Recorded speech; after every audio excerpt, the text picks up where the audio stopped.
Bismillahirrahmanirrahim. Assalamualaikum warahmatullahi wabarakatuh.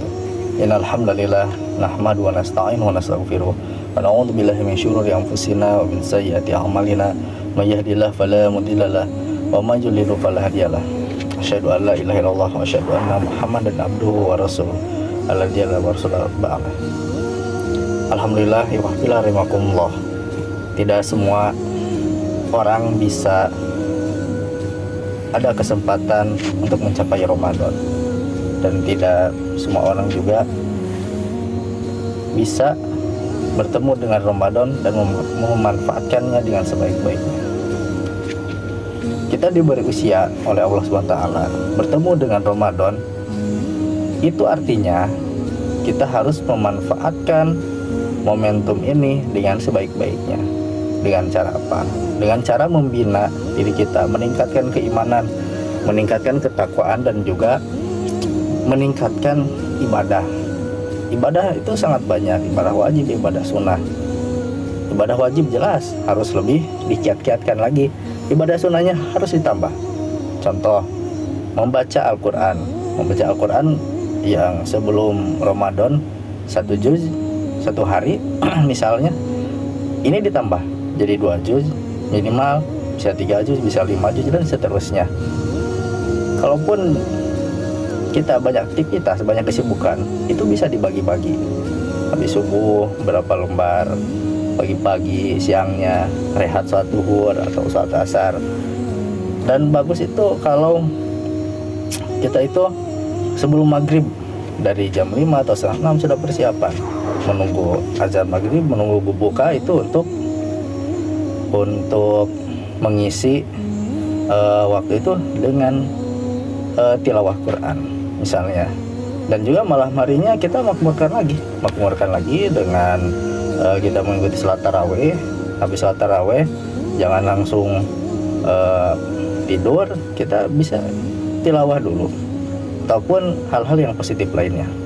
Nah, makanya di momentum bulan Ramadan ini kita harus memanfaatkan waktu yang ada. 24 jam kita harus memberikan apa? Harus melaksanakan ibadah-ibadah sunnah, diisi waktu itu. Walaupun kita memang banyak kegiatan, apalagi yang punya pekerjaan seperti itu. Nah, jadi itu semua itu adalah hal yang harus kita syukuri. Jangan kita kufuri, karena kita masih diberikan kesempatan oleh Allah SWT sampai Ramadan ini kita manfaatkan dengan sebaik-baiknya. Nah, baik ifahiyallah rahimakumullah. Pada kesempatan ini saya akan membahas tentang perbedaan rakaat pada sholat tarawih. Nah, di kita umumnya ditemukan salat tarawih itu ada yang 11 rakaat, ada yang 23 rakaat, 8 rakaat plus witirnya 3, kemudian yang 20 rakaat plus witirnya juga, dan seterusnya ada lagi yang lainnya. Nah, bagaimana kita menyikapi perbedaan itu? Kita jelas harus tahu dulu dasar dalilnya, semuanya itu ada. Karena memang yang harus kita pahami itu jangan memperdebatkan antara perbedaan jumlah, tapi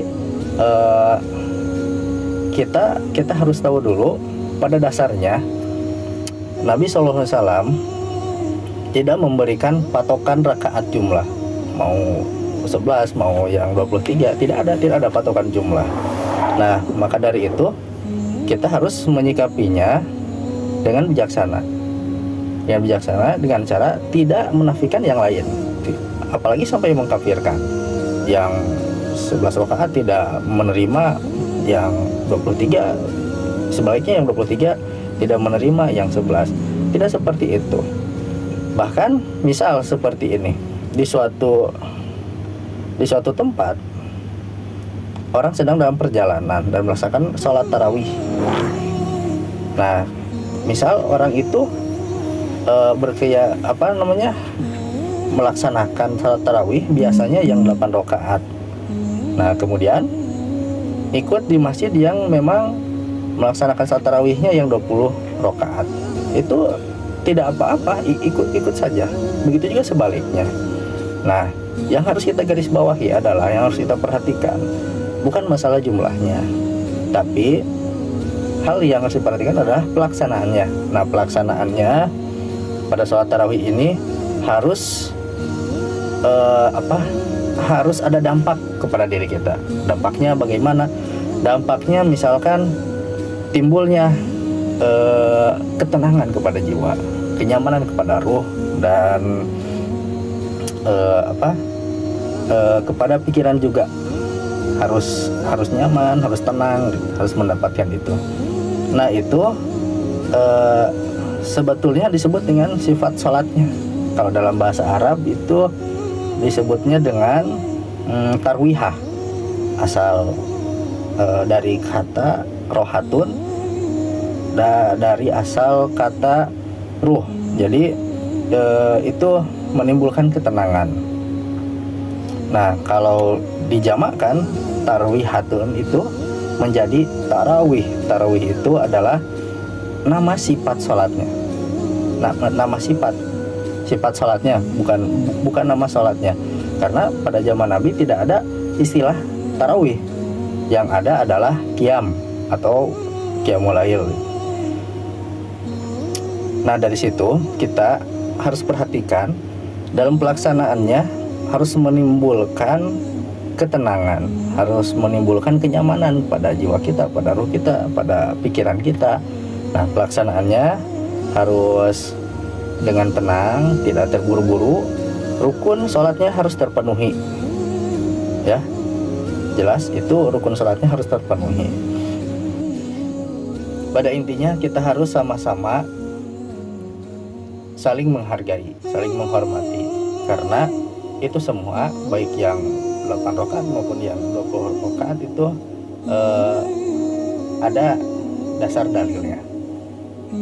Dan yang harus kita lakukan yang terpenting adalah yaitu pelaksanaannya seperti itu. Ajaklah saudara-saudara kita, ajaklah teman tetangga kita untuk memakmurkan Ramadan ini, salah satunya dengan cara melaksanakan sholat tarawih berjamaah di masjid. Kapan lagi kita bisa memakmurkan bulan Ramadan ini kalau bukan kita sendiri? Dan jadikan Ramadan ini adalah lebih baik daripada Ramadan yang sebelumnya, seperti itu.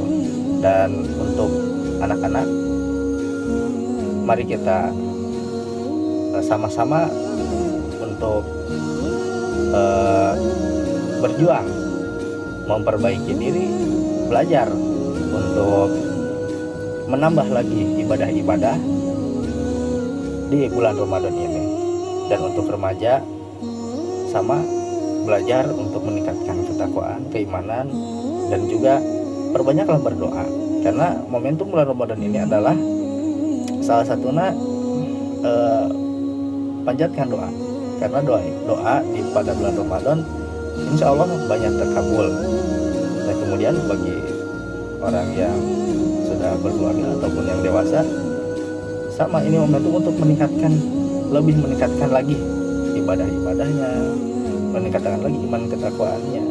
Dan juga kita terus berdoa, berusaha di bulan Ramadan ini semoga kita dapat keberkahan usia kita, kemudian keberkahan dari apa yang kita usahakan setiap harinya, dan mudah-mudahan semua kita diberikan umur yang panjang dan berkah. Amin ya rabbal alamin.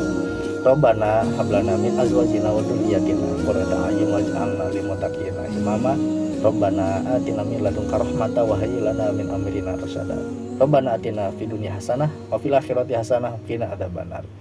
Alhamdulillahirabbil alamin. Assalamualaikum warahmatullahi wabarakatuh.